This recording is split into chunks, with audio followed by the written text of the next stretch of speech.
خون مبارک جب نکلتا ہے تو وہ ایک پیالے میں اس کو جمع کرتے ہیں اور ایک صحابی کو دے دیتے ہیں کہ جا کے اس خون کو کہیں رکھ کے آؤ. تو وہ جب جاتے ہیں اور جب واپس آتے ہیں تو حضور صلی اللہ علیہ وآلہ وسلم ان سے پوچھتے ہیں کہ آپ نے اس خون کا کیا کیا؟ تو وہ کہتے ہیں مجھے شرم محسوس ہو رہی تھی کہ میں آپ کے خون کو کہیں جا کے پھینکوں، اس لیے میں نے اس خون کو پی لیا. تو حضور صلی اللہ علیہ وآلہ وسلم آگے سے جواب دیتے ہیں بے شک خون پینا حرام ہے، لیکن جس بندے کے جسم کے اندر میرا خون شامل ہو تو اس پہ پھر دوزخ کی آگ حرام ہے. ہر ایک بندے کا عشق کرنے کا الگ انداز تھا.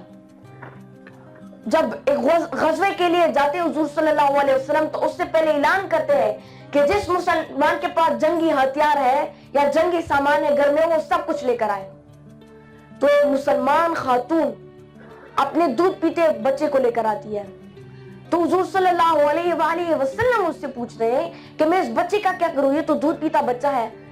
تو وہ آگے سے جواب دیتی ہے کہ اے حضور میرے پاس کچھ بھی نہیں ہے دینے کو، بس میرا ایک یہ بچہ ہے، یہ آپ لے لو، جب بھی آپ کے اوپر تیروں کی بارش ہو آپ اسے سامنے کر دیجیے گا، بے شک یہ لگ جائے گا لیکن آپ کو چوٹ نہیں پہنچے گی. ہر ایک بندے کا عشق کرنے کا الگ انداز تھا. حضور صلی اللہ علیہ وسلم جب پردہ فرماتے ہیں اس کے بعد بھی جو ہے وہ اس کے بعد بھی لوگوں کو خیر پہنچاتے ہیں. مطلب حضور صلی اللہ علیہ وسلم کا جو مقبرہ ہے تو وہ بہت بڑا ہے، سب سے بڑا ہے. اور بعد میں حضرت ابو بکر صدیق رضی اللہ تعالیٰ عنہ جتنے بھی خلفائے راشدین تھے ان کے مقبرے چھوٹے تھے ان سے. ایک صحابی جو ہے حضور صلی اللہ علیہ وسلم سے گرمی میں ملتے ہیں، گرمی کے موسم میں. تو وہ یہ بات نوٹس کرتے ہیں کہ حضور صلی اللہ علیہ وسلم کے جو کرتا ہے تو اس کے جو بٹنز تھے وہ کھلے ہوئے تھے. اس کے بعد وہ صحابی حضور صلی اللہ علیہ وسلم سے کبھی بھی اپنی زندگی میں نہیں ملا، لیکن اس کے بعد اپنی پوری زندگی اس کے جو کرتے کے بٹن تھے چاہے وہ سردی ہو کہ گرمی ہو اس کے جو کرتے کے بٹن تھے وہ کھلے رہتے تھے. ایک صحابی حضور صلی اللہ علیہ وسلم سے ملتا ہے اور دیکھتا ہے کہ حضور صلی اللہ علیہ وسلم نے کالی چادر پہنی ہے. تو اس کے بعد وہ بھی اس سے کبھی نہیں ملتا، چاہے گرمی ہو، عرب کی تپتی گرمی ہو یا سردی ہو، وہ اپنی پوری زندگی پھر وہی کالا چادر جو ہے پہنتا تھا. ہر ایک بندے کا عشق کرنے کا الگ انداز تھا. تو تاریخ میں جتنے بھی لوگ گزرے ہیں، مطلب پہلے تو حضرت ابو بکر صدیق رضی اللہ تعالیٰ عنہ حضور صلی اللہ علیہ وسلم کے دوست تھے، لیکن جب وہ بات جان گئے کہ یہ جو ہے ابھی نبی ہیں، اللہ کے رسول ہیں اور آخری پیغمبر ہیں، تو وہ دوستی سے ایک قدم پیچھے ہٹ گئے اور ان کے غلام بن گئے. ان کے چاچا جب یہ جان جاتے ہیں کہ یہ ابھی ایک رسول ہے، ایک نبی ہے، ایک پیغمبر ہے، تو بھی چاچا کی جو ورت ہوتی ہے اس سے پیچھے چل کر وہ بھی ان کا غلام ہو جاتا ہے. ہر ایک بندے کا عشق کرنے کا الگ انداز تھا. اور حضور صلی اللہ علیہ وسلم لوگوں کو ابھی بھی آج بھی خیر پہنچاتے ہیں. جب پاکستان بن رہا تھا، قائد اعظم کی جب محنت تھی تو بہت سارے لوگ ان کے خلاف تھے شروعات میں. ان میں سے ایک تھا علامہ شبیر احمد عثمانی، آپ لوگوں نے یہ نام ضرور پڑھا ہوگا اپنی کتابوں میں. وہ ان کے خلاف تھے قائد اعظم کے، لیکن وہ رات کو خواب میں دیکھتے ہیں، رات کو خواب میں حضور صلی اللہ علیہ وسلم زیارت نصیب فرماتے ہیں اور قائد اعظم کی طرف اپنا ہاتھ ادھر کرتے ہیں اور کہتے ہیں یہ میرا مجاہد ہے، اس کے خلاف کبھی نہیں رہنا. راتوں رات وہ بندہ تبدیل ہو جاتا ہے اور صبح پھر قائد اعظم کے ساتھ ہی وہ کھڑا ہوتا ہے اور وہ بھی پاکستان میں اپنا حصہ ڈالتا ہے، پاکستان کے بننے میں اپنا حصہ ڈالتا ہے. تو اس ملک کے بننے میں بھی حضور صلی اللہ علیہ وسلم کا بہت بڑا کردار تھا. اگر ہم عاشق رسول بنیں گے، ادب رسول سیکھیں گے، حضور صلی اللہ علیہ وسلم سے عشق سیکھیں گے، تو پھر دنیا میں ہمارے لیے کوئی چیز بھی ناممکن نہیں ہوتی، ساری چیزیں جو ہے ممکن بن جاتی ہیں.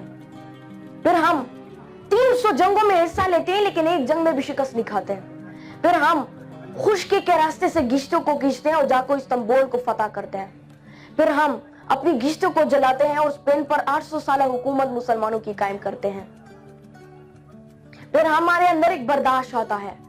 حضور صلی اللہ علیہ وسلم برداشت بھی کرتے تھے، لوگوں کو معاف بھی کرتے تھے. تو ان کی سیرت اگر ہم اپنے آپ میں امپلیمنٹ کریں گے، وہ جس طرح زندگی بسر کرتے تھے، سادگی، پیار محبت سے بات کرنا، اگر یہ ہم اپنے آپ میں امپلیمنٹ کریں گے تو ہم اس مقام پر پہنچیں گے جس مقام پر اللہ نے ہمارے ساتھ وعدہ کیا اور ہم نے اللہ کے ساتھ وعدہ کیا پاکستان کو اس مقام تک پہنچائیں گے, اور پھر ہمارا جو سفر وہ خود ہی سے خدا تک ہوگا. پھر جب ہم اذان کریں گے تو زمین سے لے کر عرش تک یہ ساری جگہ لرزے گی, پھر زمین و آسمان کرسی و عرش, پھر ہمارے خود ہی کی زد میں ساری خدائی ہوگی. پھر ہم مرد آزاد بن جائیں گے, مرد غیور, تیرے آزاد بندوں کی نہ یہ دنیا نہ وہ دنیا, یہاں مرنے کی پابندی وہاں جینے کی پابندی. یاد رکھیں کہ حضور صلی اللہ علیہ وسلم کے عشق کے بنیاد پر اس ملک کو ہم نے بنایا بھی تھا جس طرح میں نے بات کی, اور اب اگر ہم نے اس ملک کو آگے لے جانا ہے اور ترقی دینی ہے تو اس میں بھی اس کا بہت بڑا رول ہے, اس کا بہت بڑا کردار ہے. اس ملک کا ہم کہتے ہیں نا کہ پاکستان کا مطلب کیا, لا الہ الا اللہ, اور اس کا مقصد کیا, محمد رسول اللہ.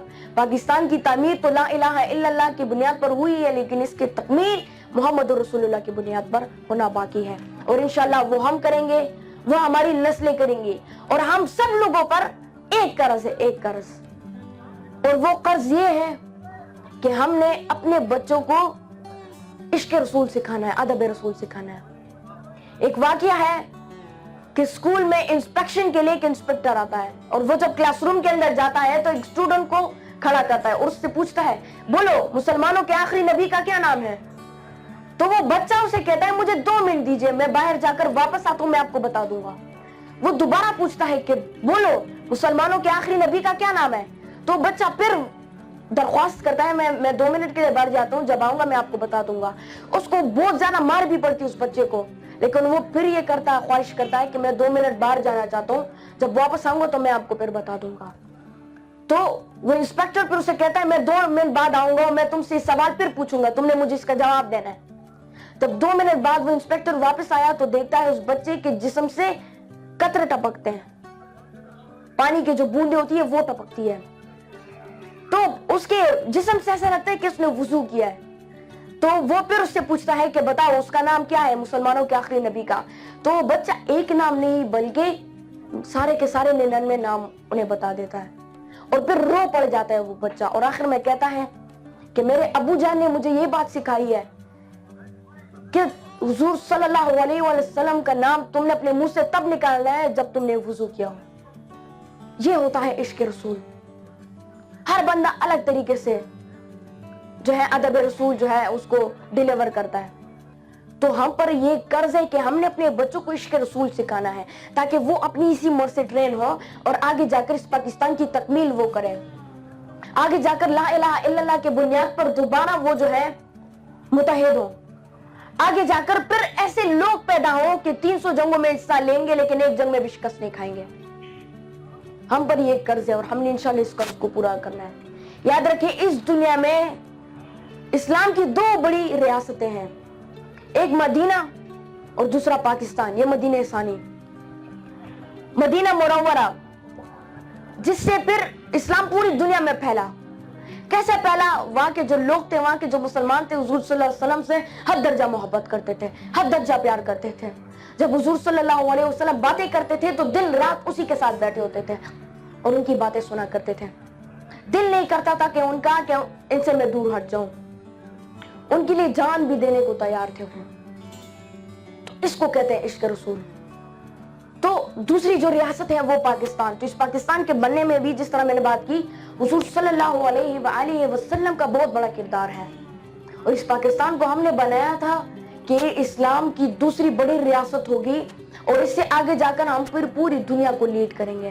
پاکستان کو ہم نے اس مقصد کے لیے حاصل کیا تھا, محمد رسول اللہ. اس کی تکمیل انشاءاللہ ہم لوگ کریں گے. اللہ اس پاکستان کا حامی و ناصر ہو اور آپ سب لوگوں کا بھی ہو. میں اپنے اس سپیچ کو ایک شعر سے ختم کرنا چاہوں گا. یاد رکھو کہ محمد سے وفاتونے تو ہم تیرے ہیں, یہ جہاں چیز ہے کہ لوح قلم تیرے ہیں, کہ جب آپ محمد صلی اللہ علیہ وآلہ وسلم سے وفا کریں گے تب جا کے اللہ آپ کو لوح قلم دے گا, اور تب جا کے آپ نے جو تقدیر لکھنی ہے لکھ لو, اللہ اسے پورا کرے گا. وما علینا الا البلاغ المبین. والسلام. ماشاءاللہ ہمارا بیٹا حماد صافی بہت اچھا بولا. سنتے تو ان کے بارے میں پہلے سے تھے, سنتے آ رہے ہیں, لیکن آج اپنے سامنے لائیو سنا. اور اللہ میرے اس بیٹے کی زندگی میں خوب برکتیں دے,